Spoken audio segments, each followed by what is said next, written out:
Today we're talking about keeping tabs on your customer experience.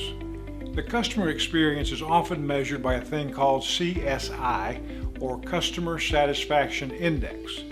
If you're a bank, that number's usually pretty high, maybe in the 80s or 90s. However, that's usually misleading if it includes every customer in the bank. When you start looking at smaller groups, say just your cash management customers, the CSI is often much lower, say in the 40s, and worse, that number is declining, which brings me to this first takeaway. The CSI number is less important than the trend of the numbers, and that's why, very important, to frequently measure your customer's CSI over time. There are two ways to take the pulse of your customer satisfaction. The first way to know your customer is to conduct monthly or quarterly online surveys. This kind of survey is quick, it's inexpensive. You need your customer's email address, but otherwise you can have a survey done in 24 hours and out the door and back in a week or less. Now I hear you objecting. You're thinking people don't respond to online surveys. People don't open email. Okay, the answer is neither of those things are true. What is true is that some people don't open email surveys and some people don't respond, but overwhelmingly, people who are your customers respond much more better.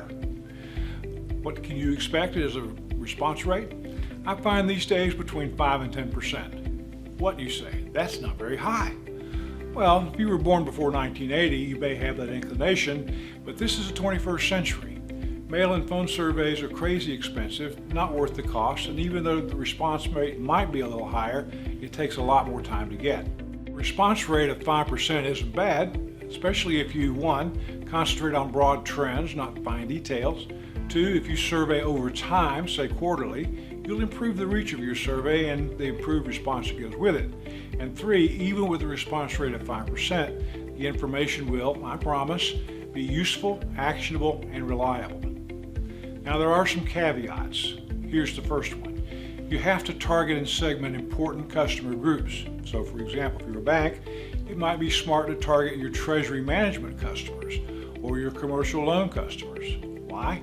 Because those are key customer groups and you absolutely want to get a heads up on their satisfaction index if it starts to go the wrong way.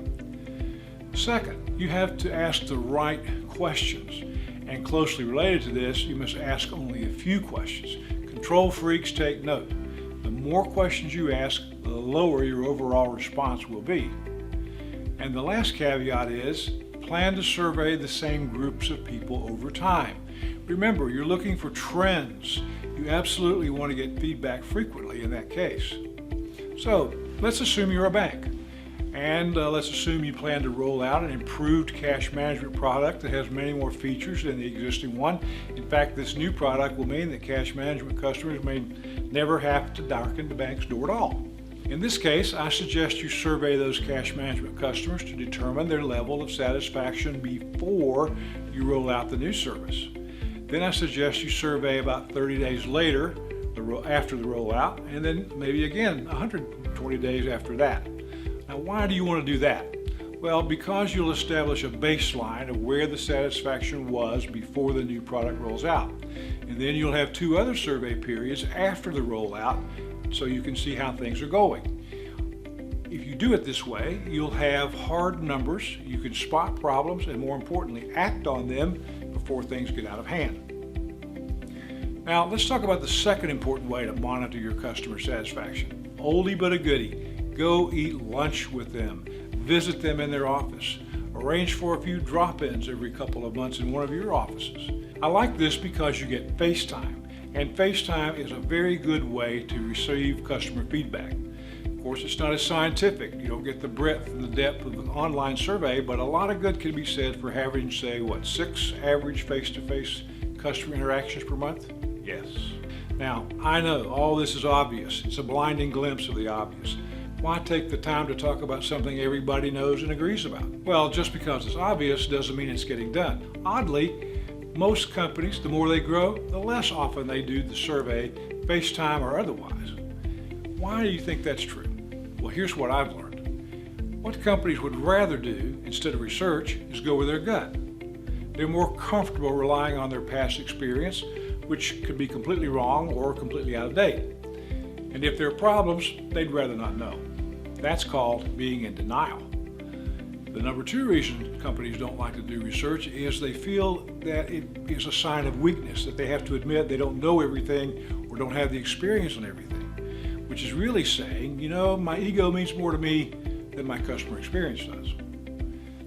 And the third reason that companies don't want to spend money on research is that they just don't like spending money.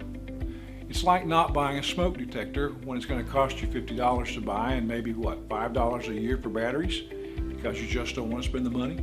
Really, that's major big time sad. So now for a key takeaway. Set the stage for CSI success by clearly spelling out the value of the knowledge you get from a survey. Think about it this way.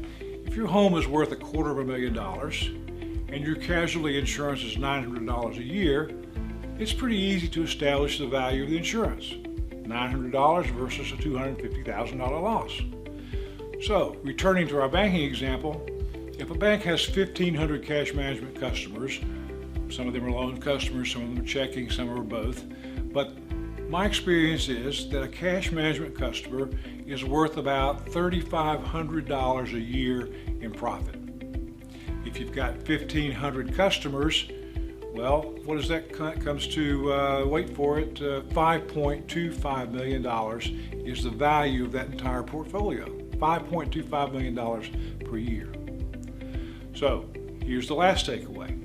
Is it important to measure and monitor the satisfaction of a key group of customers who represent a $5.25 million annual profit? Well, you've got your own numbers, and I encourage you to do your own investigation. One thing I feel sure that does make sense for you, the cost of CSI research is far less expensive than the costs associated with customer losses, especially if those losses could have been prevented with a robust CSI program in place.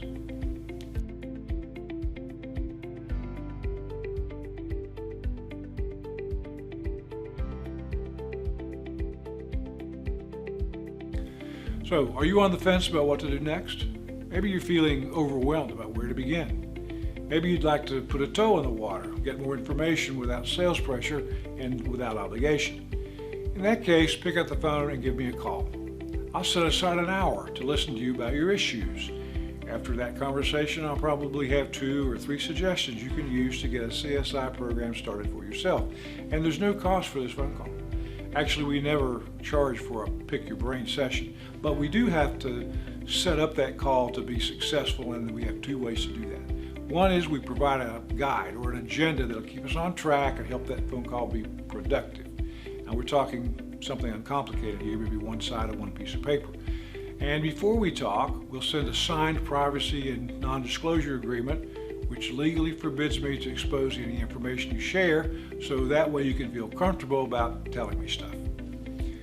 After the phone conversation, you may decide you want to hire us to get your CSI program for your company. Well, that is terrific. Hope that's true. But in that case, we'll provide you an actual work scope and the details you need to get things approved and in motion. Again, if you just want to get some ideas, want to talk things over, no pressure, no obligation, click the Learn More link on the screen and make arrangements for your free 1-hour phone call. Thank you for watching this video. I look forward to talking with you, and I send along all our best to all of you and yours.